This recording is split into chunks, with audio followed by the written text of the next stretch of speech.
All systems go. Clear for liftoff.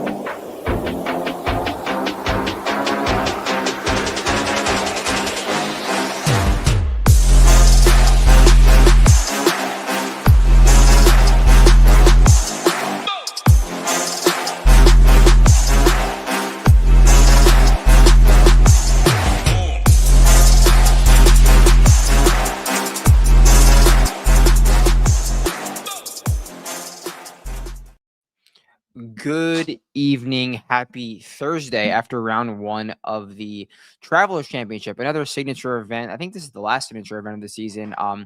As we head into the final major of the year, head into the summer, the summer of Birdie Fest, as I like to call it, which we got some Birdie Fests coming. This is the first time I've spoken to you guys since Monday. I know I've talked about this briefly on a different podcast that I'm on, so bear with me for a second. I know I alerted the Discord, but if you or anyone you know receive any odd or strange messages from my accounts, from like my Twitter, Instagram, anything like that, it is not me. I am currently hacked since Monday, and I'm honestly pretty beat up about it because I work full time in social media doing stuff like this and a little bit of other avenues and outlets as well. But like it's as a Gen Z or millennial, I make my living in this area of work, and it's pretty upsetting when all of it just gets taken from you randomly. So I'm fighting really hard to get both of my Instagram and Twitter accounts back. They were both compromised. So if you have any experience with getting that type of dealing with that type of stuff, if you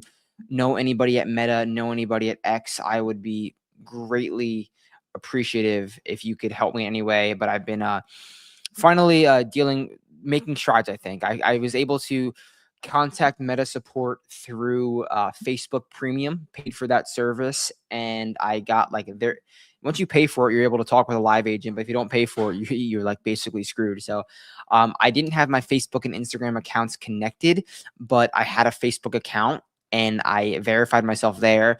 Now I'm trying to verify myself via Instagram.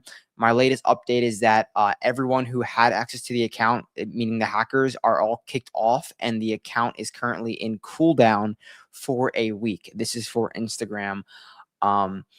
So I'm going to, I guess, believe what they say and circle back on Friday. But basically what I'm saying is if you do get anything weird or see anything weird on my accounts, it is not me. And I'll update you guys when I am back. I think there's like a picture of like a car purchase on my Twitter right now.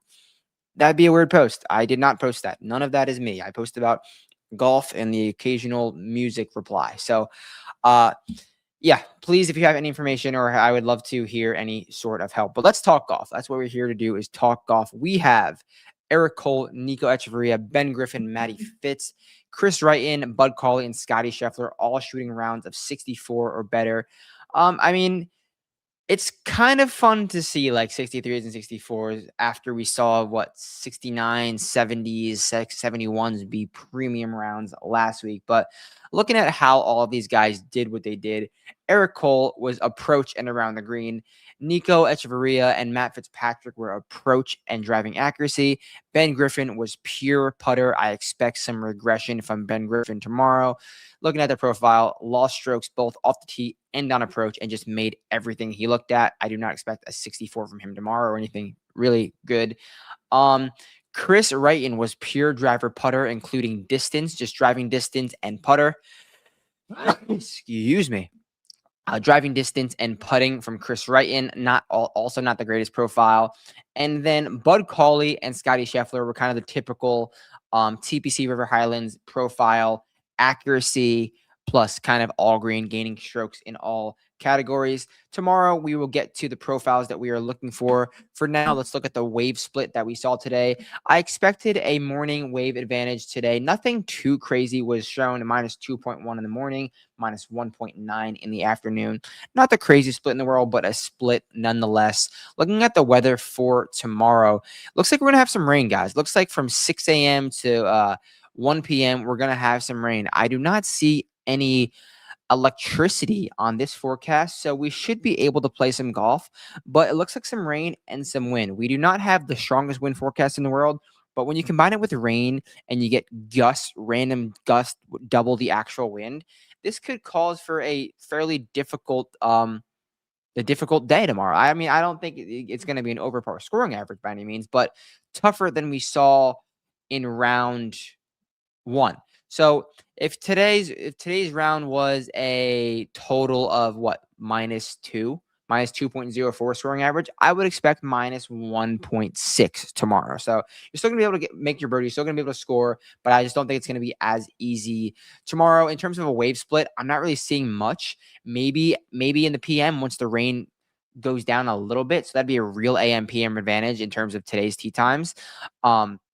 Like in terms of 36 hole wave split, but we will see, because I think you're still gonna be able to score with a drizzle like 0.3 inches, 0.2 inches, maybe some lift clean in place tomorrow. So we will see. In terms of contest selection for tomorrow, I'm loving this $100 single entry PGA Tour 25K long drive.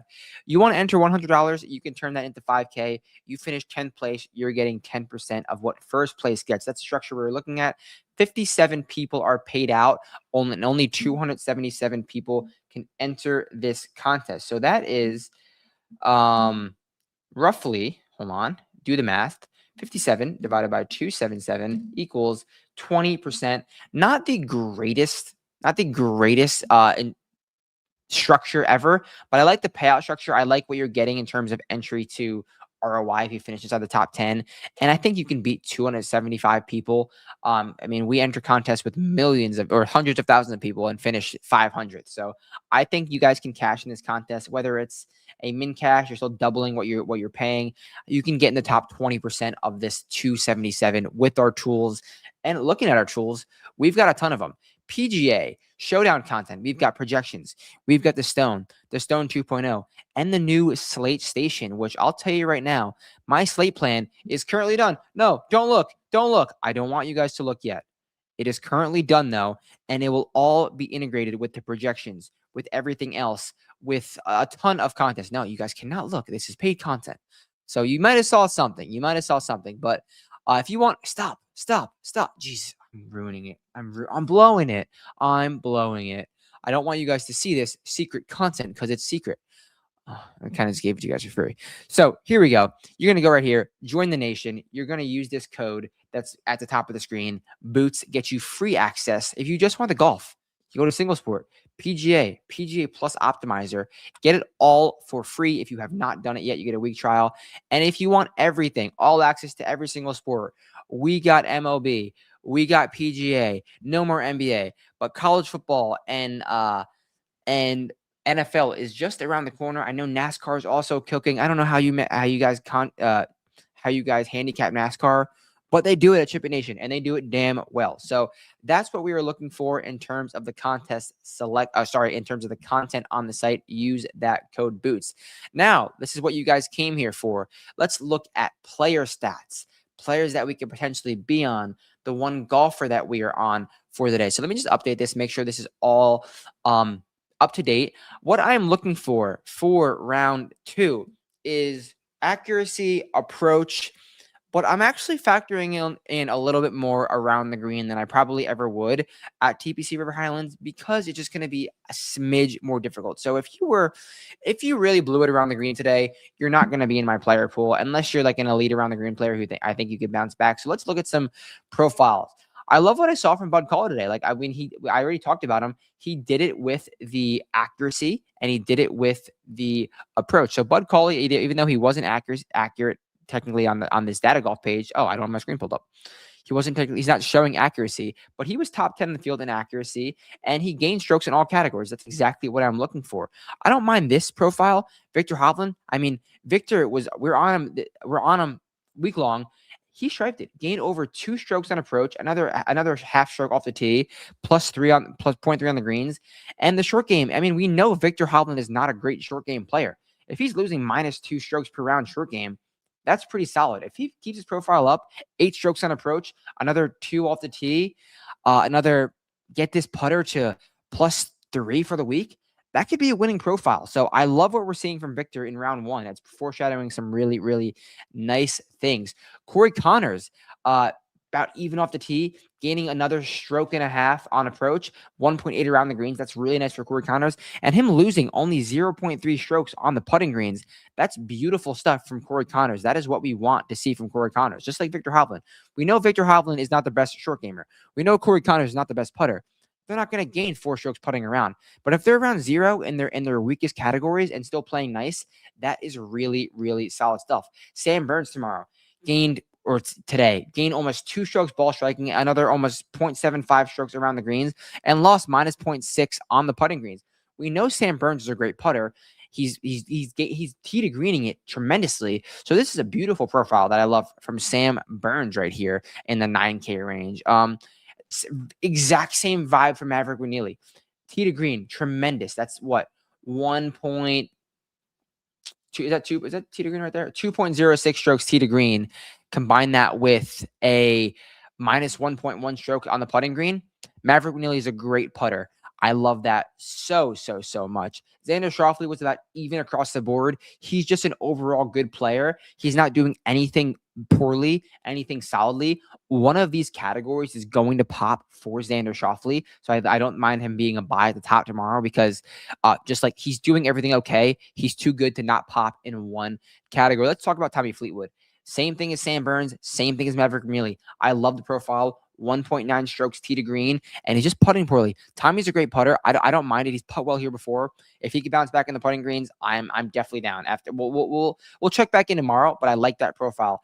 Down the board a little bit, it's a very basic handicap at TPC River Highlands. So we see the good profiles on top and the bad profiles on the bottom. You get rewarded for doing the things right, and you get not rewarded for doing the things poorly. Or at other golf courses, like there's other ways to go around things.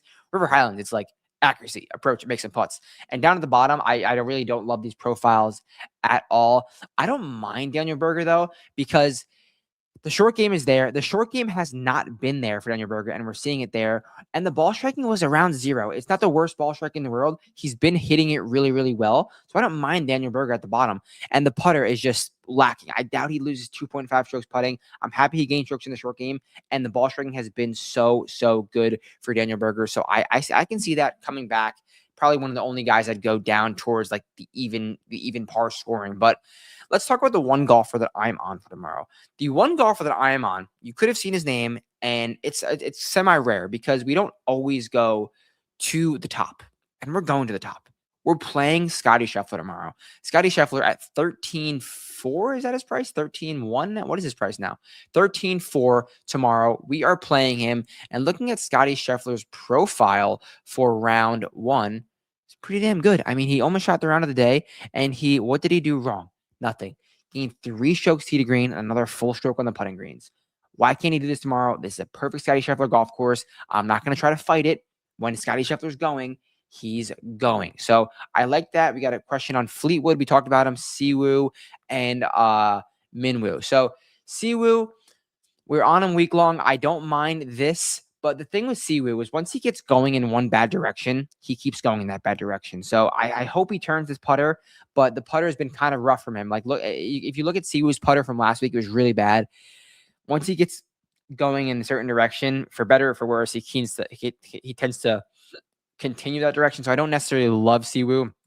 And then Minwoo, I didn't look at his profile, but I don't mind this at all. I really don't. Like, Minwoo should gain strokes off the tee most weeks, and he had a bat. It's a little tight for him, but if he can just straighten out the driver, everything else is okay by Minwoo standards. So I don't mind that at all. So those are those guys. That Scottie Scheffler is the one golfer we are on. As always, the song of the day is going to be "Blood Pact" by Fit for a King. Only 2 weeks old. Check it out. Pretty heavy. But that does it for today's show. So thank you guys for bearing with me. I know this week's been crazy. I haven't been active on social media. But if you have any help, I would really, really, really appreciate it. And as always, let's ship it. Catch you guys tomorrow. Peace out.